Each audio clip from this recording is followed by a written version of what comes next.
Some of us are always scared. Some of us are always looking into the future and over analyzing everything they get because they believe that having the best preparation, looking through all possible scenarios is the best one forward because they can pick the best route for them. And I tell you, that was me. That was me a few months back. A guy that's always anxious, always fear, and always scared of the future, of the unknown. Every time, if my friend texts me, I will overanalyze every sentence they send me. Every single word. Their tonality might be a bit different.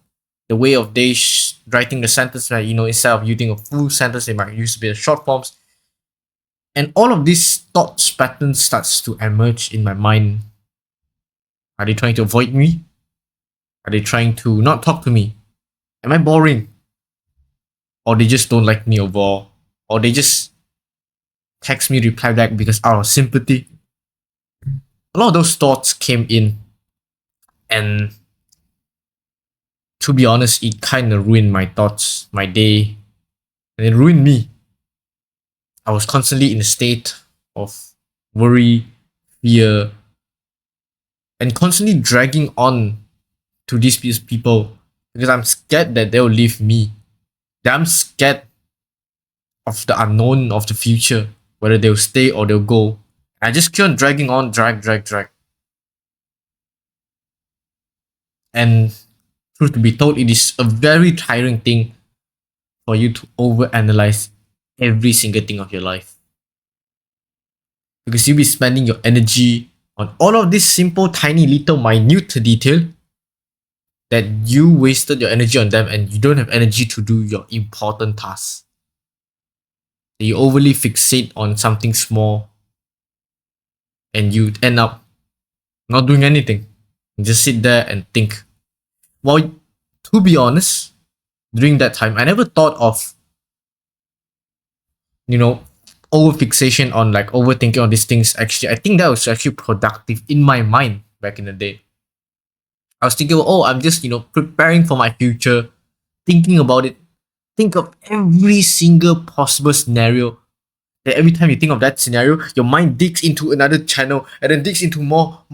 Like one turn into 4 sections and then another 4 section turns to 8 sections and then like open up more and more like a branch of roots. And you reach a never-ending overthinking cycle that eventually exhausts you.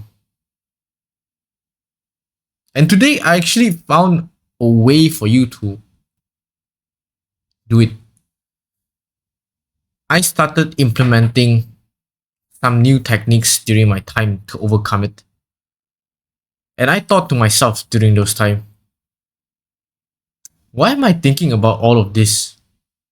Like, okay, these people I'm over analyzing, and it's actually a very negative and bad trait. Because you should be stoic about it. If they want to leave you, sure, let them leave you. You could always find someone else. That is your belief that you should have. They don't like you, the view don't align with you, the belief don't align with you. Okay, so be it. I can always find someone else out there that in the world, let's say your mindset is very rare. Let's take 1% of the world population. Take 8 billion, it times 1%. And that would at least, and we guaranteed at least, you still will have like at least 1 million, maybe 100. Out there, even how rare your mindset is, there'll always be someone that is same mindset with you. You won't be alone. If your friend doesn't want you, so be it. There's someone else. Trust me, it is worth it. Because having someone else that knows you is better than having 100 people that barely knows about you. And that's just one thing. Other than being stoic, I continued to dig deeper and deeper during those times. And I figured out that one way of not being anxious is actually just to live in the moment. Like, fuck the unknown. Screw that shit. And let your monkey brain calm down by meditating. When you meditate, when you look around, you stay grounded. You stay grounded to all the things around you. You could be anxious in an exam hall. You know, you don't know what exam might come out.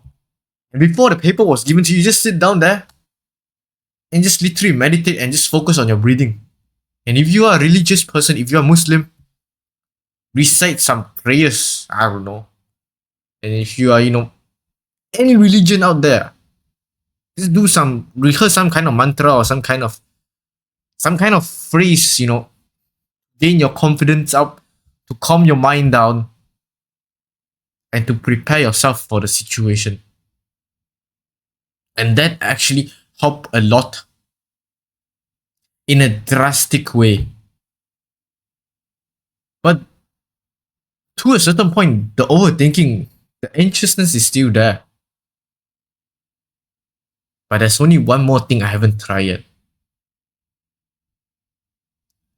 The final key that I haven't tried during those time was actually grinding the shit out of you. What do I mean by grinding the shit out of you? It means that you are actually working and doing the tasks you need to do. Because anxiousness occurs when you're too free. That's the truth behind it. If you have a list of tasks that you say is non-negotiable, that you must finish by the end of the day. If you don't finish, you won't sleep. You don't see your mind have time to wander around and think about, oh, this girl likes me or not, or that girl likes me or not. No, that won't happen. Your mind will be constantly, okay, we do this. Okay, this is done. Okay, next task. And then after that, it's done. Next. And by the time you finish all of those things that you say is non-negotiable, you'll be so tired that you won't even overthink. You just slap on the bed and wake up the next day ready to engage again those things. The key to beating anxiousness is to not count the days, but to make your days count by doing the things you need to do. Anxiousness comes from a place of not doing it. It comes from like stress, negligence, and avoidance. They feel anxiousness. Now, what else? Let's say that you are in a state of anxiety, right? Let's say you have an anxiety attack. You can't do any of those. And I tell you, do this ultimate trick that I know the only 1% people that stay right now. You are profiting right now. I'm giving you wisdom and you actually stayed. So good job. You gained something that I don't want to share. That I gatekeep until the final people. For those who watch until the end, I reward you with wisdom. Is that on those moments of you are overly anxious, push yourself for 3 things.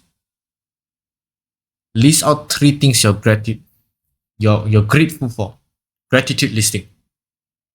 Because the scientific reasoning behind it is that it's like a scale. If you're anxious, you're not even being gratitude, right? The gratitude level is very low. The anxious bar is very high. And so if you were to think about things you're grateful for, you tip the scale to your favor of calmness. Let's say I say, okay, let's say I have a panic attack right now, and then I just think of 3 things I'm grateful for. It could be simple. I'm grateful for a shirt that I'm wearing. I'm not naked. Okay. What else? Or I'm grateful for my glasses. I can see well. Without them, I can't really see. What else? I'm grateful for a good mic, a microphone, so you guys can hear me well.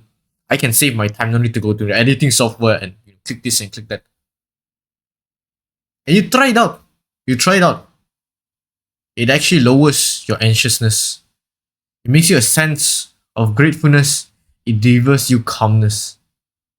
Because you're grounded in your moment. That you're grateful for that. And if you want more tips like that, if you want to ask more questions, you genuinely want to help, join the link down below. Join the brotherhood. I'm always active there. If any question, you could DM me directly or ask in the channel. I would fire it right away. I'll just give it to you. Want one-to-one sessions? We got it there. It's up to you if you want to click that button to change your life, or you want to stay there and be a peasant and cry about it tomorrow when someone else take that offer.